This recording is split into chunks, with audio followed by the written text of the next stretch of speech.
आज मैं आपको प्रधानमंत्री नरेंद्र मोदी की वो ललकार सुनवाऊंगा जिससे सुनकर आपको गर्व होगा। मैं आपको मोदी की वो हुंकार सुनवाऊंगा जिससे सुनकर पाकिस्तान में छिपे आतंकवादियों के होश उड़ जाएंगे, जिसे सुनकर पाकिस्तान के फौजियों की रातों की नींद उड़ जाएगी। आज पाकिस्तान की सरहद पर खड़े होकर नरेंद्र मोदी ने कहा कि पाकिस्तान भारत को दुश्मन मानता है, लेकिन भारत आतंकवाद को अपना दुश्मन मानता है। मोदी ने कहा कि भारत दहशतगर्दी को विकास के रास्ते में रुकावट मानता है, जबकि पाकिस्तान की फौज के लिए दहशतगर्दी कमाई का जरिया है। मोदी ने कहा कि पाकिस्तान दाने दाने को मोहताज है और भारत दुनिया की चौथी सबसे बड़ी अर्थव्यवस्था बन गया है। मोदी ने पाकिस्तान के नौजवानों से कहा उन्हें तय करना है कि उन्हें चैन की रोटी चाहिए या सीने में गोली चाहिए। उन्हें टेरर के दम पर देश को लूटने वाली फौज चाहिए या गरीबी और बेरोजगारी से राहत चाहिए। मोदी ने पाकिस्तान के लोगों से कहा कि पाकिस्तान की हुकूमत और वहां की फौज ने दहशतगर्दी को अपने ऐशो आराम के लिए इस्तेमाल किया है।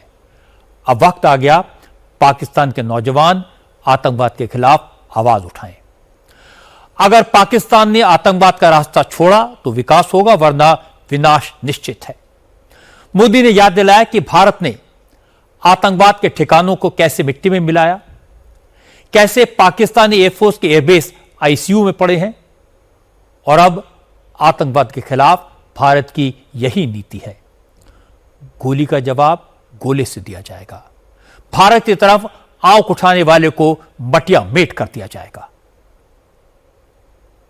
भारत की लड़ाई सीमा पार पल रहे आतंकवाद से,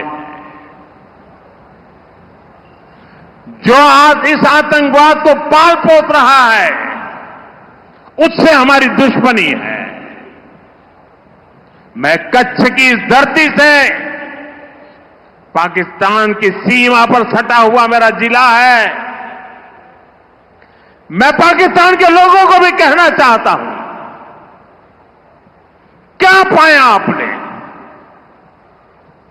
हिंदुस्तान दुनिया की चौथी इकोनॉमी बन गया और तुम्हारा हाल क्या है? तुम्हारे बच्चों के भविष्य को बर्बाद किसने किया? तुम्हें दर दर भटकने के लिए मजबूर किसने किया? ये आतंकवाद के आकाओं ने।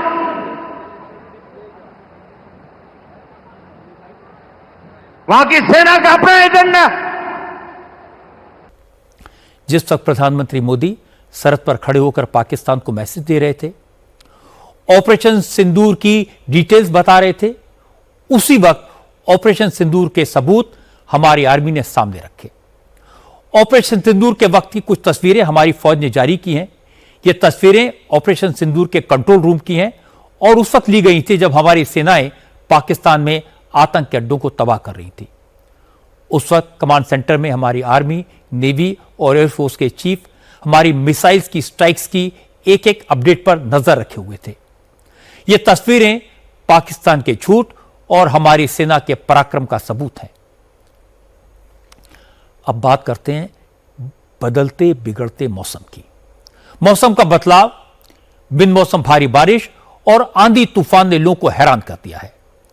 केरल से लेकर महाराष्ट्र, कर्नाटक, मध्य प्रदेश और दिल्ली तक जबरदस्त आंधी और तूफान के साथ बारिश हो रही है।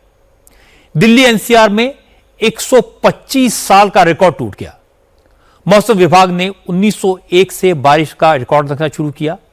1901 से लेकर अब तक 125 साल के इतिहास में पहली बार मई के महीने में दिल्ली में इतनी बारिश हुई जितनी जनवरी से लेकर जून तक होती है।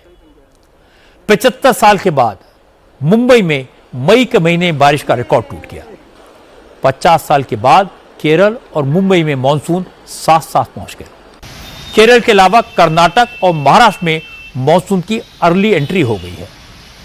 ये खबर हमको और आपको सुनने में अच्छी लग सकती है, लेकिन जिन इलाकों में बारिश हो रही है वहां के लोगों के लिए ये बहुत बड़ी मुसीबत है। आमतौर पर मानसून केरल में 1 जून को हिट करता है, मुंबई में 11 जून तक पहुंचता है और फिर 8 जुलाई को देश के बाकी राज्यों में मॉनसून की आहट दिखाई देती है, बारिश दिखाई देती है, लेकिन इस बार 23 मई को ही मॉनसून केरल पहुंचा और आज करीब 16 दिन पहले मुंबई में मॉनसून की पहली भारी बारिश हुई। मुंबई में पिछले 24 घंटे में 135 मिलीमीटर से ज्यादा बारिश हो चुकी है। कई इलाकों में तो 200 मिलीमीटर से ज्यादा बरसात रिकॉर्ड की गई। अचानक हुई बारिश से पूरी मुंबई पानी पानी हो गई। ज्यादातर इलाकों में सड़कों पर कई कई फीट पानी भर गया। सुबह सुबह लोग जब ऑफिस जाने के लिए निकले तो सड़कें नदियों में तब्दील हो चुकी थी। पानी भरने के कारण बंद पड़ी गाड़ियां, सबवे में डूबी हुई गाड़ियां और तेज हवाओं के कारण सड़कों पर गिरे हुए पेड़ लोगों का सामना कर रहे थे। सिर्फ मुंबई नहीं, पुणे, सतारा, सोलापुर, रायगढ़, बीड, बदलापुर, सांगली, अहिल्यापुर तमाम इलाकों में भारी बारिश हो रही है। सतारा, सोलापुर और बाराबंकी में तो बाढ़ जैसे हालात हो गए और बाढ़ भी भयंकर है। बारिश की वजह से सतारा में बाणगंगा नदी का वाटर लेवल बढ़ गया है, पानी घरों के अंदर घुस गया है। सतारा के मान तालुका में सड़कें पानी में डूबी हुई हैं। कई गांवों में आने जाने के रास्ते बंद हो गए हैं, लोग फंसे हुए हैं।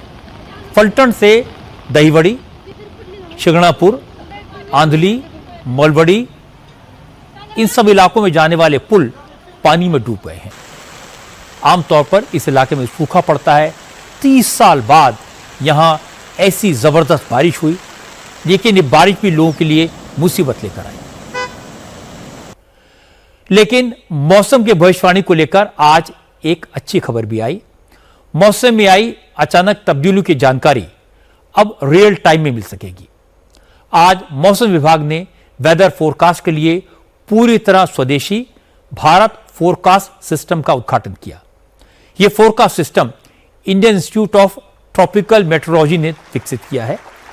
इससे पहले जो वेदर फोरकास्ट मॉडल था वो 12 किलोमीटर की रेजोल्यूशन में वेदर की जानकारी देता था, लेकिन भारत फोरकास्ट सिस्टम 6 किलोमीटर के रेजोल्यूशन में मौसम की एक्यूरेट भविष्यवाणी करेगा।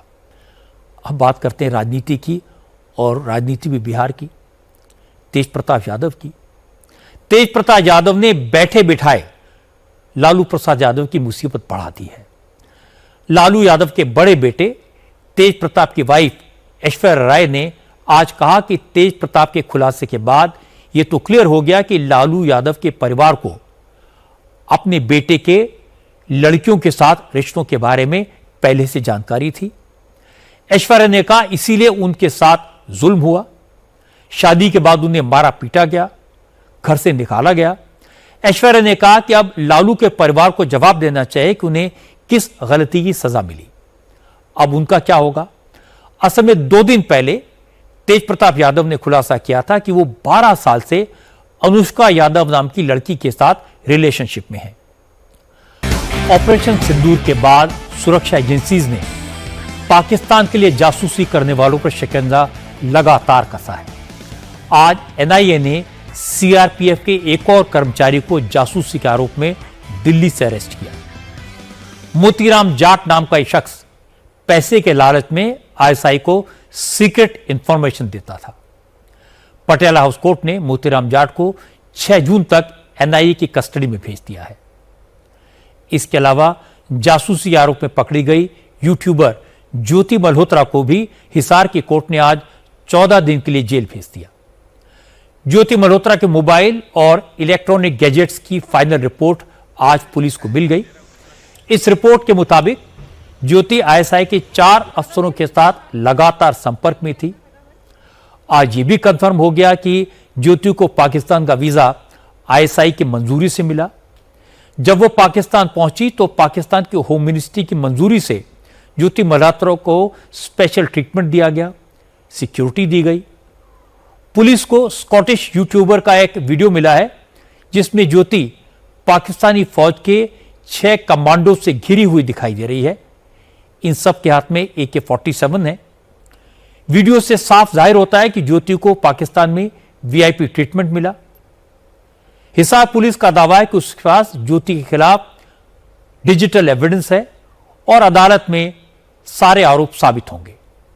आज प्रेसिडेंट डोनाल्ड ट्रंप ने कहा कि रूस के प्रेसिडेंट पुतिन पागल हो गए हैं, यूक्रेन में बेगुनाह लोगों को मार रहे हैं, इसे अमेरिका बर्दाश्त नहीं करेगा। असल में रशिया ने कल यूक्रेन पर अब तक का सबसे बड़ा एयर अटैक किया था। इसे कल रात रशिया ने पूरे यूक्रेन में लगभग 400 ड्रोन और 70 मिसाइलों से हमला किया था।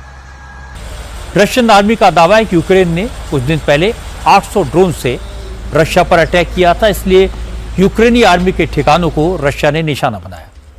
लेकिन यूक्रेन का कहना है कि पुतिन ने इतना बड़ा हवाई हमला करके सिविलियंस को मारा।